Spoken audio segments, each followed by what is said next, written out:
খুঁজে খুঁজে তার বক্তব্য প্রচার করতে থাকবে।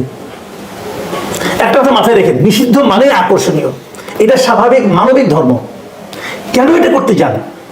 এটা করার মাধ্যমে আপনাদের বিচার ব্যবস্থা খুব ভালো হবে, নাকি আপনাদের বিচার প্রক্রিয়াটা মানুষের সন্দেহ বাড়বে?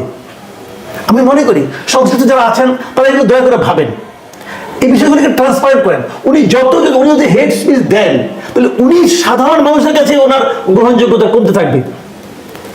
বরং আমি তো মনে করি সেটাই বেশি জরুরি। যাই হোক, ওনাদের বুদ্ধি নিশ্চয় আমাদের চেয়ে অনেক বেশি। আমরা ছোট মানুষ, যতটুকু বুঝলাম অতটুকু বললাম। প্রিয় দর্শক, ভুলভ্রান্তি হলে ক্ষমা করে দেবেন।